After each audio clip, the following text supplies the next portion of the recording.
¿Se acuerda usted cuando en marzo del 2020 nos dijeron que la pandemia iba a durar un par de meses y que ya después pues ya podíamos tranquilizarnos? No ha sido así, la pandemia ha sido bastante complicada y además parece que hay elementos de esta pandemia que no estamos entendiendo bien.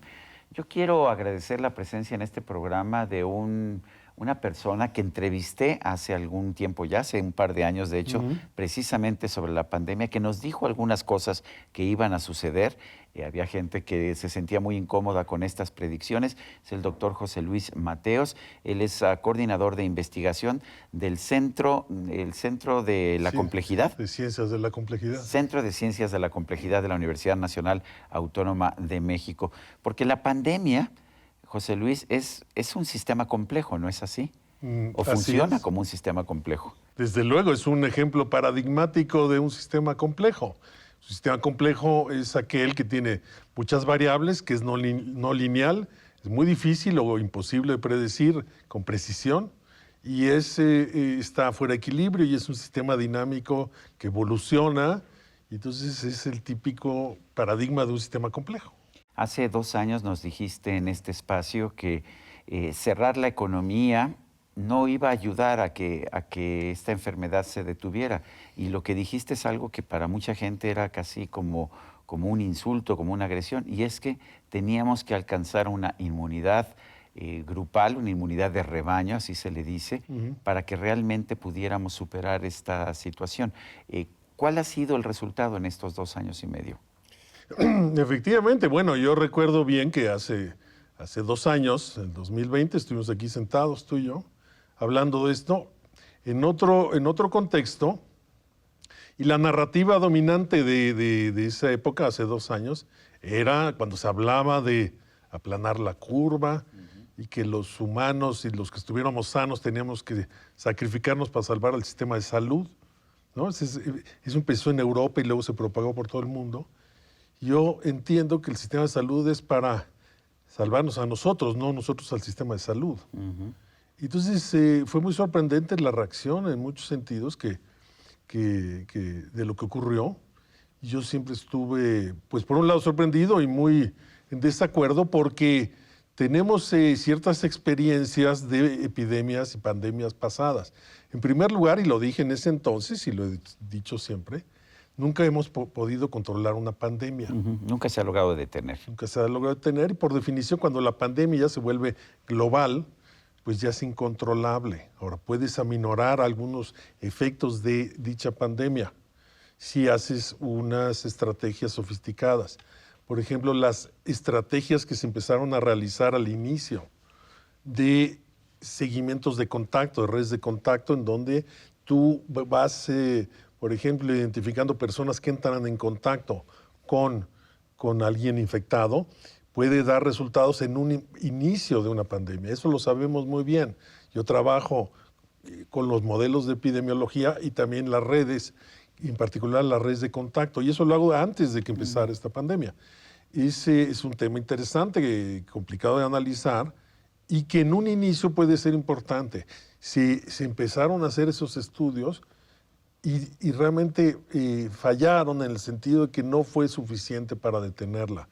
Muchos de nosotros pensamos que no se iba a lograr, pero que iba a disminuir la velocidad de propagación, iba a evitar algunos casos y que era un esfuerzo que había que hacer. Y este es un esfuerzo que se hizo en muchos países.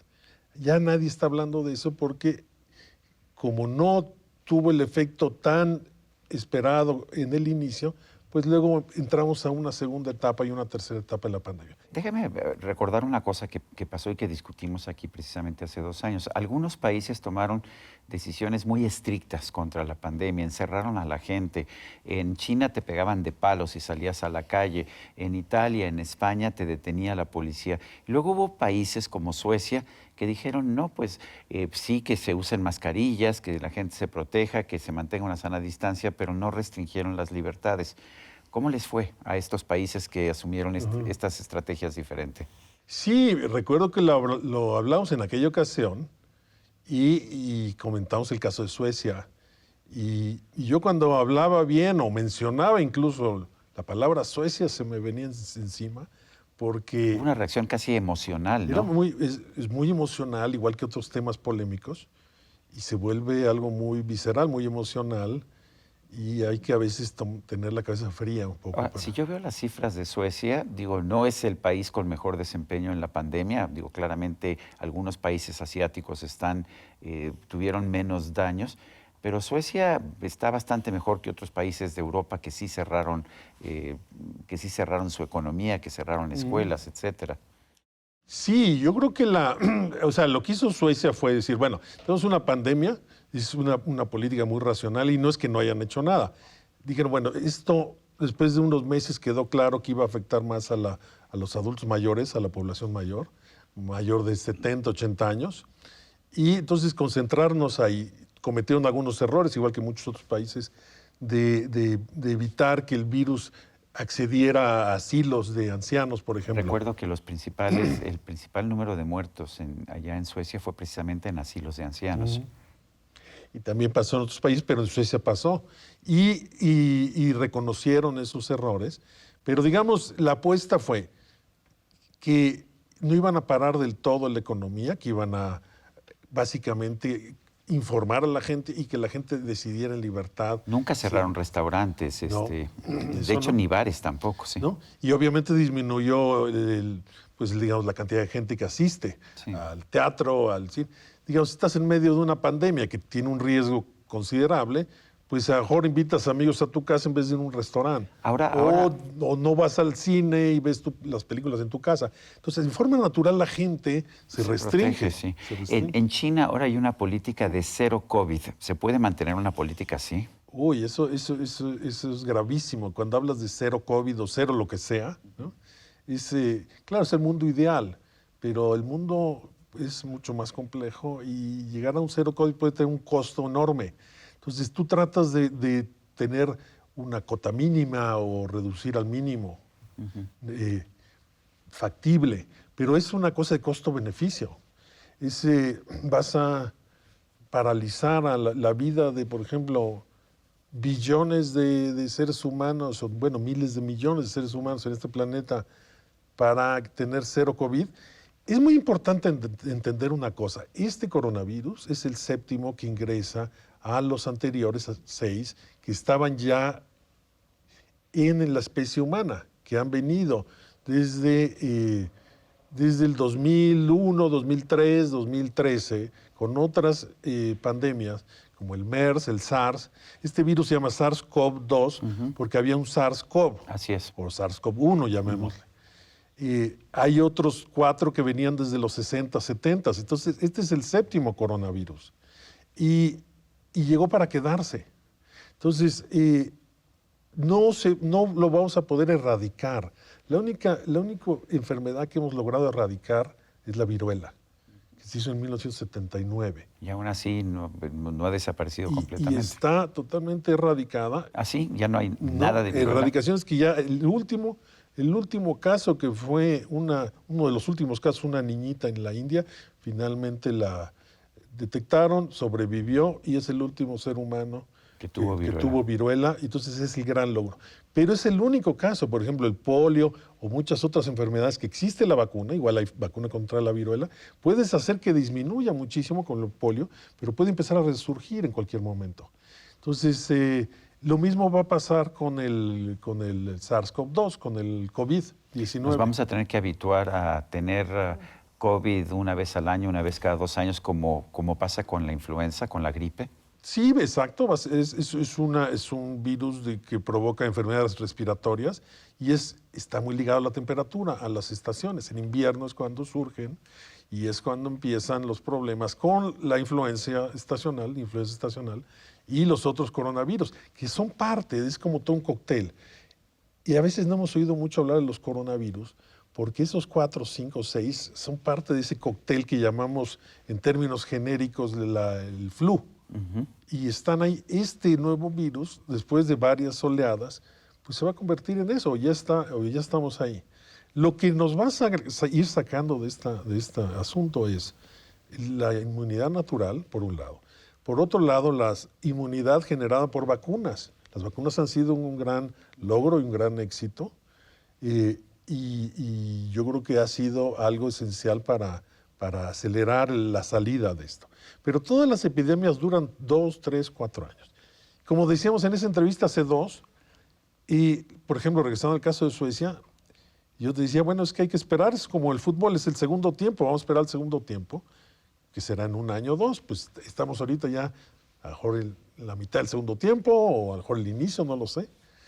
Y el resultado de Suecia ha sido muy exitoso en el sentido de que no está ni mejor ni peor que otros países. Estaba checando los datos hace unos días y está comparativamente con otros países como Bélgica o Alemania, Italia o España, está incluso mejor en términos generales en este segundo tiempo, llamémoslo así. Pero a diferencia de otros países no ha tenido ese impacto negativo ni a nivel psicológico, a nivel social o a nivel económico que sí tuvieron otros.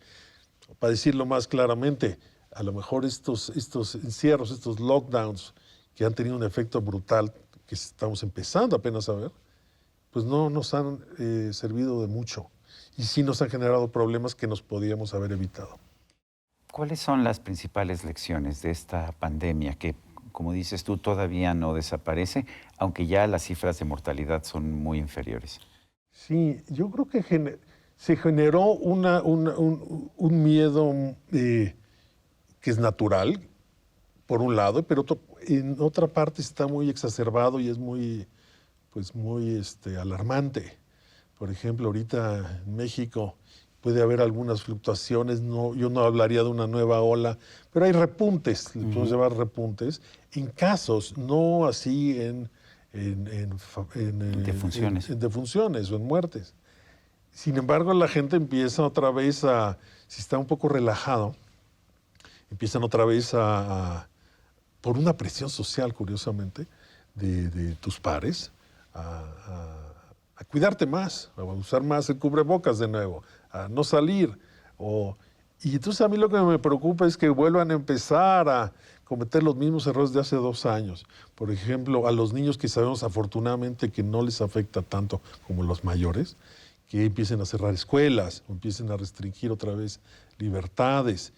Y se polariza la sociedad y empiezan los que se cuidan mucho y los que se cuidan mucho no les gusta que los otros anden libres por ahí.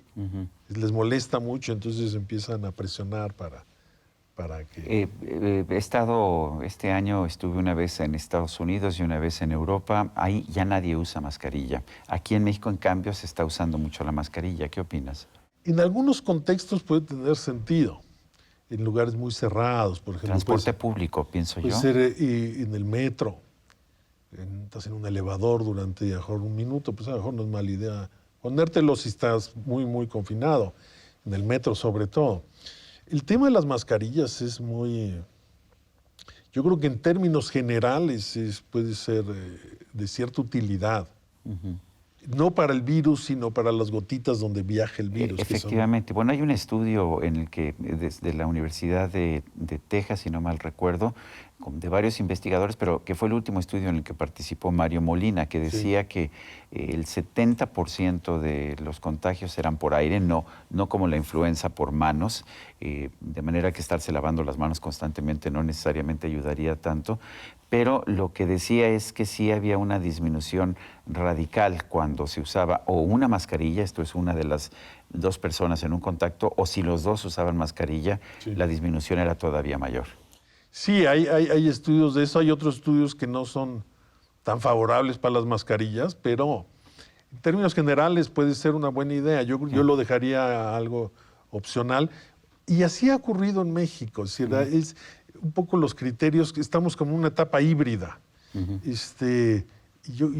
a mí me gusta cómo se está manejando en ese sentido, que hay esta libertad, ¿no? Por ejemplo, si tú ya tienes 2, incluso 3 vacunas, incluso ya te dio COVID, y estás al aire libre, y a lo mejor si estamos a una distancia razonable, pues podemos estar cómodamente como estamos aquí tú y yo. Entonces, pues, yo creo que eso es bienvenido, y a lo mejor otro se siente más cómodo con las mascarillas.